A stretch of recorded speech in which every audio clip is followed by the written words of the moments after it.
So it's wash day, and you just finished detangling your hair. When you look at the countertop beneath you and the floor beneath you, is it covered with small circles of your curls, tiny little pieces? If you answered yes, you have breakage. Let's get into the signs. Let's stop it. Let's get into it. Now, I just want to say this. It is completely normal to lose about 50 to 100 hairs a day. This is through natural shedding. That is a lot of hair. So like, if you are only detangling your hair and releasing shed hair about once a month, then when you actually take all that shed hair out, it's gonna look like a small animal. It will, because it's just been accumulating on top of your head. This is why it's so important to detangle your hair, because you want to let go of that shed hair, because if you don't, then it'll intertwine with your healthy hair and then you'll experience a lot of matting. So naturally the next question is gonna be, what is the difference between shedding and breakage, right? So I pulled out my dry eraser board for y'all, and can you see it? As good as it's gonna get. There you go. So this is the difference. When it comes to shedding is, let's just say this is your curl, right? And then it is gonna be the length of your hair. And you may even notice like a little bulb at the end. That's just the natural bulb that's attached to your hair follicle. Ooh, look at me, I am drawing. And this is your head, ball. But the difference between shedding and breakage is that breakage is literally gonna be like little pieces of these. It is the little circles you find when you are detangling your hair. You see that at the bottom of your shower. And that is because it has broken off at weak points in your curl. So that's why you see only small little bits. So that's a good way to distinguish if you have breakage or shedding. All right, y'all, here are 4 common causes of hair breakage. One is excessive heat styling. Now, a lot of people don't realize, but when you heat style your hair, you are actually pulling out a lot of moisture in the hair.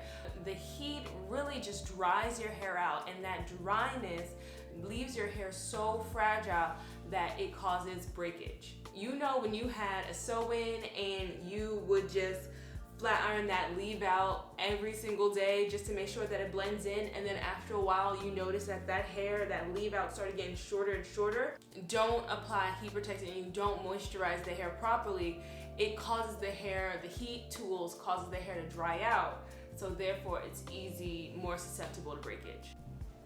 Another cause of hair breakage is chemical overprocessing, and that means excessive chemical processing with color or with relaxers and other kind of straighteners.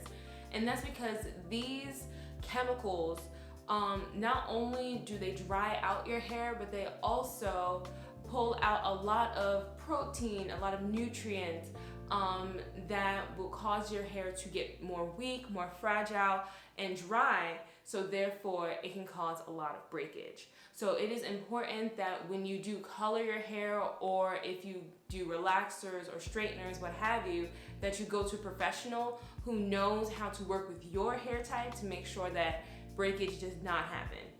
9 times out of 10, breakage happens because you trying to do at-home salon, you trying to be a kitchen beautician in your own crib, and you break your hair off. Another common cause for breakage is those split ends that you refuse to cut off. Split ends are damaged ends. Damaged hair will break off. It is not strong enough to stay in your hair. And lastly, another common cause for breakage will be those tight styles, and being just in general rough with your hair is going to cause breakage because you are constantly putting tension on your curls, which cause it to snap. If you didn't know this, like, curly hair is actually the most fragile hair texture out there because of all those whirls and curls, which leaves a ton of breaking points that leave your hair very susceptible to damage. So it's so important that when you are styling your hair or even detangling, that you are being so gentle. You want to really handle your hair with care. So let's dive into some tips to help you stop breakage. Okay, step number 1 to get your hair back on track, book your haircut. Book your trim, book your haircut. You have to get rid of any damage that's in your hair. Any split ends, any dead ends, any damage, because it will later compromise your healthy hair, and then you'll have to chop off more now than if you took off that little bit. I recommend getting your hair cut once a season, so that's once every 3 months or 4 times a year.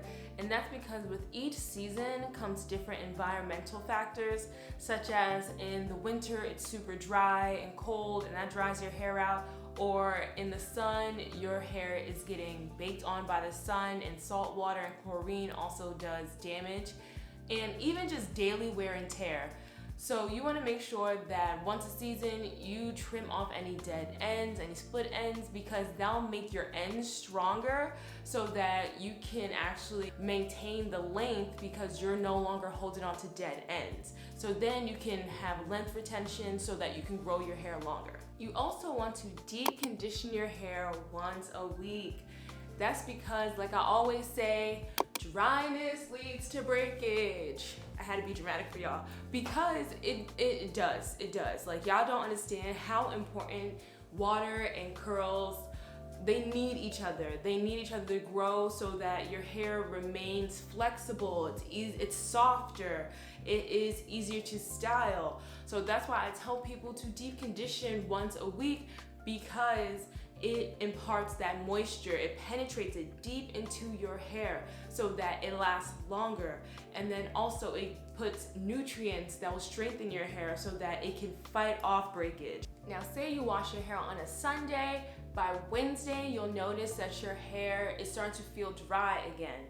So that's why it is so important, when you want to fight off breakage, that you use a leave-in conditioner as needed, but I would say about once a week, so that you can just refresh your hair, replenish your hair, nourish your hair with a leave-in conditioner, so that will get you off into your next wash day and keep your hair moisturized for that. And last but not least, you want to make sure you are finger detangling. If you are detangling your hair and you hear a pop, pop, pop, pop, like snap, crackle, pop, you are being so rough. Like, stop, please stop.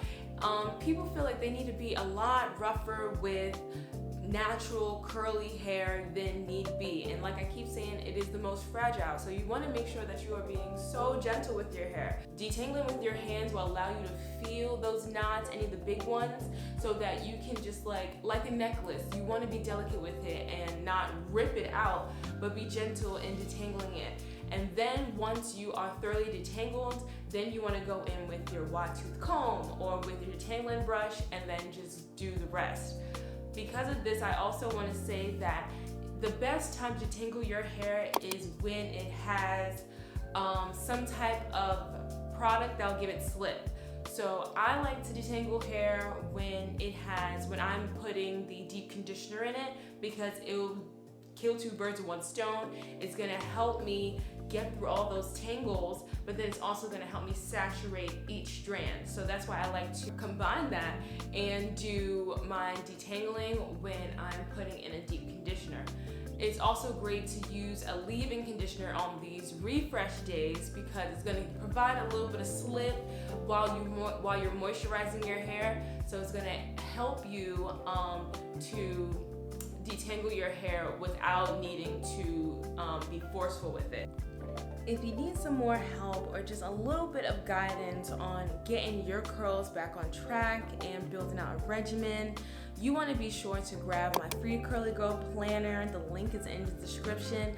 I go over how to build your regimen, some habits you want to look out for, and also some tools and products that will be best for you. And if you want to learn tips for better length retention, because like I said, we're trying to grow out our hair this year, you want to watch my next video, 5 tips for better length retention, and just soak up all this knowledge and let's go get it. It's time.